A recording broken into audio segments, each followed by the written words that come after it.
ფაქტია, რომ მოვლენები ძალიან დინამიურად ვითარდება ამ საკითხთან მიმართებაში და ტრამპმა არ გააცრუა იმედები, რომ აბსოლუტურად გაუწონასწორებელი პოლიტიკა შემოგთავაზა და შემოგთავაზა ისეთი პოლიტიკა, რომელსაც პრინციპში პირდებოდა და ბოლომდე მაინც არავის არ სჯეროდა. მაგრამ თუ გავითვალისწინებთ, თქვათ, მის დამოკიდებულებას და იმ ცვლილებებს, რეფორმებს, რომელიც მან გაატარა USA-თან მიმართებაში, ამერიკის დახმარებებთან მიმართებაში, ახლა უკვე შეეხო საგადასახადო სისტემასაც და აქვს გარკვეული ინიციატივები, ხომ?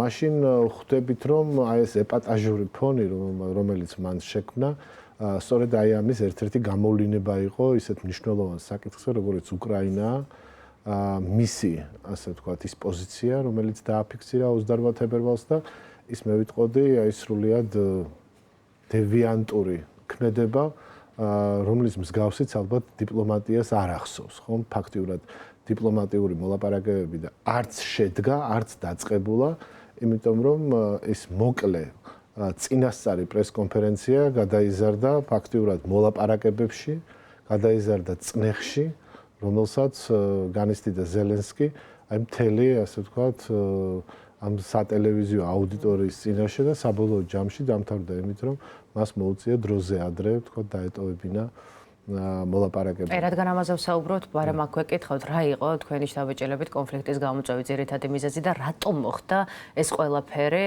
კამერების წინ? მთელი მსოფლიო პირდაპირ ეთერში ადევნებდა თვალს ორი ლიდერის შეხვედრას. პრინციპში რაც მოხდა, აი რაც შეგვიძლია ვთქვათ, რომ მოხდა, არის ის, რომ მოლაპარაკებები, რომელიც დახურულ კარს მიღმა უნდა ჩატარებულიყო, ჩატარდა ჟურნალისტების თანდასწრებით, ჩატარდა ლაივში, ისე რომ ამას უყურებდა მთელი მსოფლიო და ჩატარდა ისე რომ ამას არავინ არ ელოდა. თუმეტეს არ ელოდა ზელენსკი. როგორც ჩანს, ეს იყო აი გარკვეულწილად წინასწარ მომზადებული მახე, რომელიც ტრამპმა, ვენსმა და ვთქვათ მისმა გუნდმა შექმნა იმისთვის, რომ ფიქრობთ, რომ ეს იყო სპონტანური, ეს ფიქრობთ, რომ იყო წინასწარ დაგეგმილი. კი, წინასწარ იყო დაგეგმილი, როგორც სატელევიზიო შოუ, სადაც ზელენსკი იქნებოდა სრულიად მოუმზადებელი და პრინციპში მოლაპარაკებების დაწყებამდე დათანხმდებოდა ტრამპის პირობებს და ტრამპის პირობები იყო, როგორც ჩანს, ერთადერთი, რომ უკრაინა საერთოდ უნდა გამოეთიშოს ამ მოლაპარაკებებს და დათანხმდეს იმ შეთანხმებას, რომელსაც ამერიკის შეერთებული შტატები და რუსეთი მიაღწევენ. ამავდროულად დათანხმდეს იმასაც, რომ ევროპას არაფერი ესაქმება ამ დისკუსიაში და ტრამპის აზრით მით უმეტეს არაფერი ესაქმება უკრაინას. ანუ წარმოიდგინეთ, რომ სიტუაცია, როდესაც უკრაინის თავისუფლების ამბავი წყდება და ზელენსკი მთელი ჟურნალისტების, ასე ვთქვათ, თანდასწრებით, მთელი მსოფლიოს თანდასწრებით უნდა დათანხმდეს იმას, რომ ის ენდოს მთლიანად ტრამპს, ისე რომ არ მიიღოს მისგან არანაირი გარანტიები, რომ უკრაინის ინტერესები იქნება დაცული. და ეს კეთდებოდა იმის ფონზე, რომ ესე იგი მთელი მსოფლიო უყურებს ამ აზრთა ურთიერთ გამოცვლას და ალბათ მოლოდინი იყო იმის, რომ გამომდინარე იმ სიტუაციიდან, რომ უკრაინა დიდწილად არის დამოკიდებული დასავლეთის და განსაკუთრებით კი ამერიკის შეერთებული შტატების მხარდაჭერაზე, რაზეც იყო კიდეც საუბარი, ხომ, სწორედ ამ შეხვედრის დროს, რომ თქვენ ხელში არ გიჭირავთ არც ერთი კარტი, თქვენ ძალიან გიჭირთ ადამიანების მობილიზება, რომ არა ჩვენ ომი დამთავრდებოდა 3 კვირაში.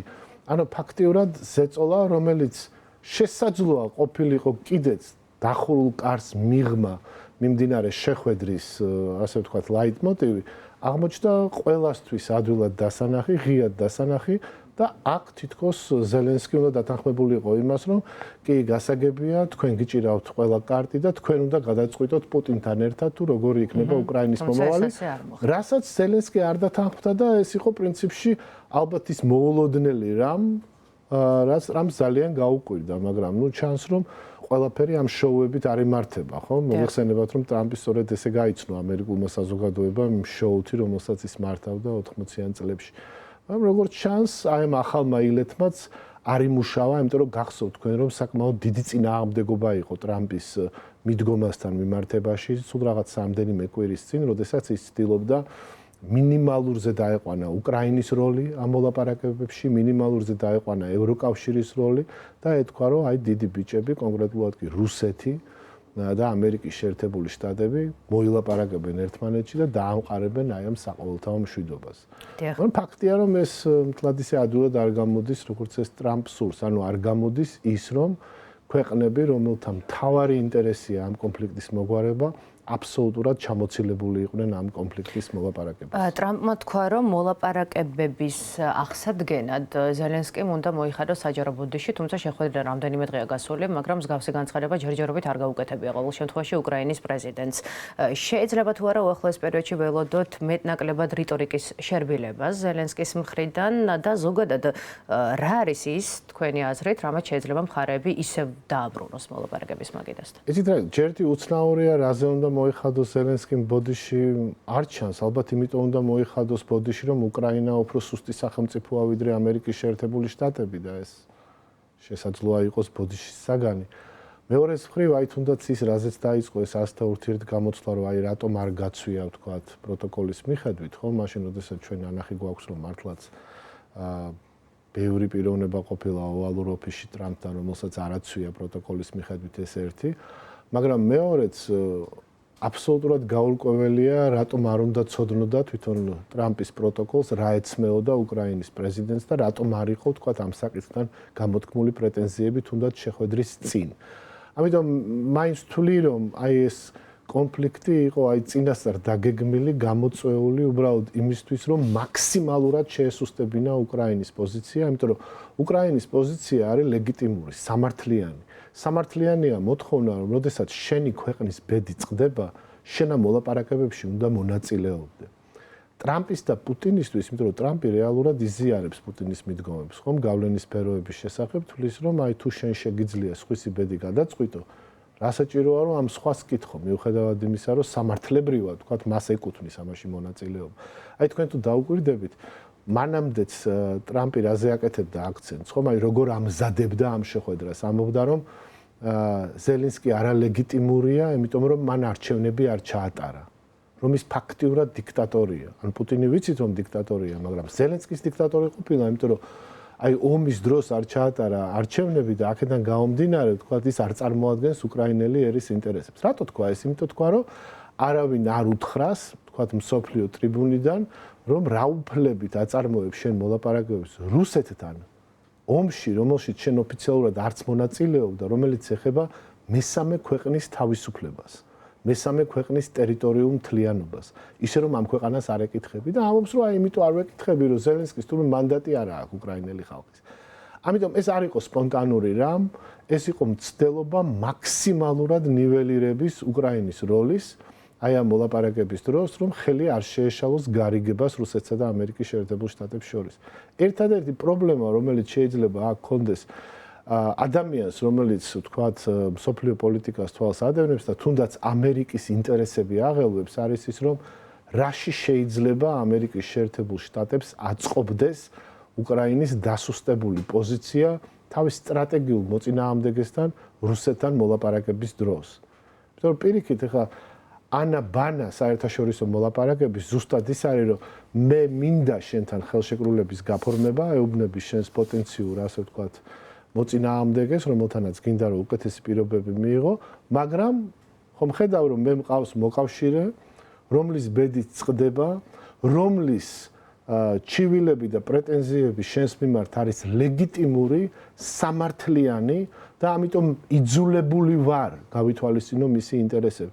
შენ როდესაც ზუსტად იმ ტოტს ჭრი, რომელიც საბოლოო ჯამში უპირატესობას მოგცემს ამ მოლაპარაკებების დროს, გამოდის რომ უბრალოდ არ გესმის რა არის საერთაშორისო პოლიტიკა. შეიძლება გესმოდეს რა არის ბიზნესი, თუმცა ამაზეც დიდი ეჭვებია, რომ თვითონ დონალდ ტრამპის ბიზნესი აი გაკოტრებამდე იყო მისული, სხვათა შორის მისი პირველი პრეზიდენტობის დროსაც და მეორე პრეზიდენტობამდეც. და ძალიან რთულია, ვთქვათ, ახსნა ლოგიკურად, შინაარსობრივად და რაციონალურად, რომ რატომ შეიძლება ამერიკის ინტერესებში შედიოდეს თავისი მოკავშირის უკრაინის ასე დამცრობა თავის სტრატეგიულ მოწინააღმდეგესთან მოლაპარაკებების წინ. ევროპას უფრო მეტად რომ აეღო რაღაცა ტიპის პასუხისმგებლობები საკუთარ თავზე, ეს ხომ არ იყო ტრამპის ერთ-ერთი მიზანი, იმიტომ რომ ევროპა ფაქტია, ბოლო დღეებში კიდევ უფრო აქტიურია ვიდრე წინა პერიოდში რა. ზოგადად სტრატეგია იმასთან დაკავშირებით, რომ ევროპამ უფრო მეტი როლი უნდა ითამაშოს საკუთარი, ანუ ევროპის უსაფრთხოების დაცვისთვის, მე ვთვლი, რომ ძალიან სწორია და იყო გარკვეული ტენდენციები ამ მიმართებით ტრამპის პირველი პრეზიდენტობის ხანაში. მაგრამ მეორეა ვთქვათ რა ფორმით და რა ტემპით აკეთებ ამას. ეს შეიძლება იყოს რა თქმა უნდა ევროპისთვის გამომაფხიზლებელი სიგნალი და ამ შედეგებს ალბათ ჩვენ დავინახავთ, მაგრამ საბოლოო ჯამში მივიღებთ იმას, რომ ამერიკის შეერთებული შტატების გავლენა მსოფლიოში მიმდინარე პროცესებზე იქნება გაცილებით ნაკლები, ვიდრე ეს იყო ტრამპის მმართველობის წინ.